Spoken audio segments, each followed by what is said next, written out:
అన్నదాతలు కన్నెర్ర చేశారు. పెద్ద ధన్వాడ్ వద్ద ఇథనాల్ కంపెనీ ఏర్పాటును నిరసిస్తూ పెద్ద ఎత్తున ఆందోళనకు దిగారు. ఇంతకీ పెద్ద ధన్వాడ వద్ద కంపెనీ ఏర్పాటుకు ప్రతిపాదన ఎప్పుడొచ్చింది? నిర్మాణానికి మధ్యలో బ్రేక్ పట్టడానికి కారణం ఏంటి? అసలు ఈ కంపెనీ నిర్మాణాన్ని చుట్టుపక్కల గ్రామాల ప్రజలు ఎందుకు వ్యతిరేకిస్తున్నారు?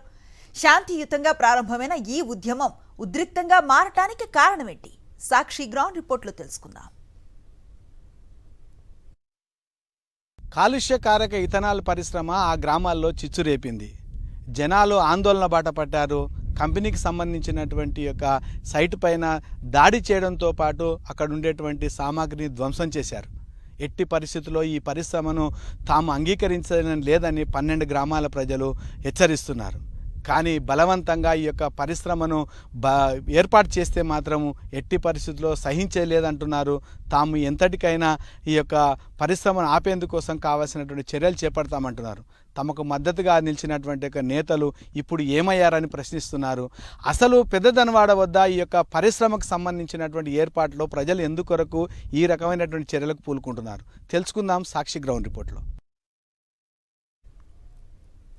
జోగులాంబ గద్వాల జిల్లా రాజోలి మండలం పెద్ద ధన్వాడ గ్రామ సమీపంలో Gayatri renewable fuels private limited అనే కంపెనీ ఇథనాల్ ఫ్యాక్టరీ ఏర్పాటు చేయడానికి సిద్ధమైంది. దీంతో స్థానికులు ఈ పరిశ్రమ ఏర్పాటును తీవ్రంగా వ్యతిరేకిస్తున్నారు.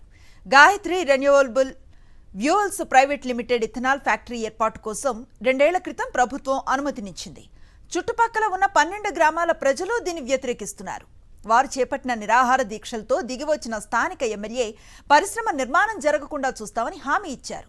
కానీ 3 రోజుల నుంచి మళ్లీ పనులు ప్రారంభించడం రైతుల్లో ఆగ్రహానికి ఆజ్యం పోసింది. కాలుష్యకారక ఇథనాల్ ఫ్యాక్టరీకి వ్యతిరేకంగా పలు గ్రామాల ప్రజలు జోగులాంబ గద్వాల జిల్లా పెద్ద ధన్వాడలో చేసినటువంటి యొక్క దాడి ఏదైతే ఉందో దానికి సంబంధించినటువంటి ఇప్పుడు ఉమ్మడి జిల్లా వ్యాప్తంగా కలకలం రేపైనటువంటి పరిస్థితి ఉంది. ఎట్టి పరిస్థితుల్లో ఈ పరిశ్రమను తాము అంగీకరించడం లేదని గ్రామాల ప్రజలు హెచ్చరిస్తున్నారు. అయితే నిన్న జరిగినటువంటి యొక్క ఘటన ఎలా జరిగింది అనేటువంటి విషయాన్ని మీకు నేను తెలియజేసేటువంటి ప్రయత్నం చేద్దాం. ప్రస్తుతం మనము ఈ పెద్ద ధన్వాడ దగ్గర ఏదైతే ఇథనాల్ ఫ్యాక్టరీని ఏర్పాటు చేయదలుచుకున్నారో ఆ యొక్క ఇథనాల్ ఫ్యాక్టరీకి సంబంధించిన ప్రదేశంలో ఇక్కడ వర్కర్లు ఉండడానికి కోసం ఏర్పాటు చేసినటువంటి యొక్క షెడ్స్ ఏవైతున్నాయో ఆ షెడ్కి సంబంధించినటువంటివి నిన్న గ్రామస్తులు ఎవరైతే వ్యతిరేకిస్తుండేటువంటి వాళ్ళంతా కూడా నేను ఆందోళన చేపట్టి ఇక్కడ తగలబెట్టినటువంటి యొక్క దృశ్యాలను చూస్తున్నాం. ఈ తగలబెట్టినటువంటి సందర్భంలో అందులో ఉండేటువంటి ఫ్యాన్లు కానీ వాళ్ళకు సంబంధించినటువంటి నిత్యావసర సరుకులు తర్వాత బియ్యం అట్లాంటి అన్నీ కూడా ఇందులోనే మాడి మసి అయినటువంటి పరిస్థితి ఉంది. మరొక వైపు ఈ యొక్క దాడిలో అనేకమైనటువంటి సామాగ్రిగా ధ్వంసమైనటువంటి పరిస్థితి ఉంది.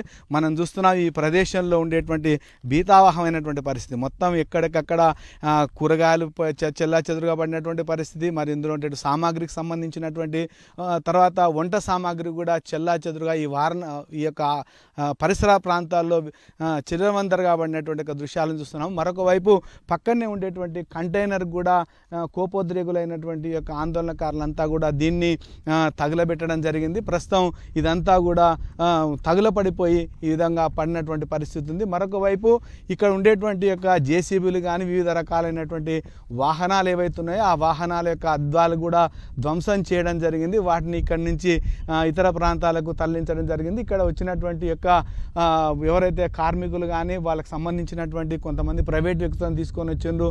వారికి రైతులకు కూడా ఇక్కడ కొద్దిసేపు వాగ్వాదం గొడవ జరిగింది. ఈ నేపథ్యంలోనే వాళ్ళంతా కూడా ఇక్కడ నుంచి వెళ్ళిపోవడం జరిగింది. ప్రస్తుతం మాత్రం ఇక్కడ నిర్మానుష్యమైనటువంటి పరిస్థితులు కొనసాగుతున్నాయి. ఈ యొక్క ప్రాంతంలోనే ఈ యొక్క కంపెనీని ఏర్పాటు చేయడానికి కోసం వాళ్ళంతా కూడా 2023లోనే అనుమతి తీసుకోవడం జరిగింది. కానీ మొదట రైతుల యొక్క ఆందోళన తర్వాత కొన్ని రోజులు నెమ్మదిగా ఉండేటువంటి యాజమాన్యం గడిచిన 4-5 రోజులుగా ఈ యొక్క కార్యక్రమాలను కొనసాగిస్తుండేటువంటి తరుణంలోనే మళ్ళీ రైతులు ఈ యొక్క ఆందోళనకు పూనుకొని నిన్న జరిగినటువంటి ఏదైతే ఘటన ఉందో ఈ ఘటనలో మాత్రం ఈ రకమైనటువంటి పరిస్థితి ఉంది. మరొక వైపు ఇక్కడ జనరేటర్ చూస్తున్నాము. ఆ జనరేటర్ను కూడా రైతులంతా కూడా ఆగ్రహంతో అట్లా తలకిందులుగా పడేసినటువంటి యొక్క దృశ్యాలు, వారి యొక్క బ్యాగులు, వాళ్ళకి సంబంధించినటువంటి దుస్తులు కానీ, వాళ్ళకి సంబంధించిన సెల్ ఫోన్ ఛార్జెస్, అక్కడ వంటకు సామాన్కి సంబంధించినట్టు అన్నీ కూడా ఇక్కడనే వదిలేసి పరారైనటువంటి పరిస్థితి ఉంది.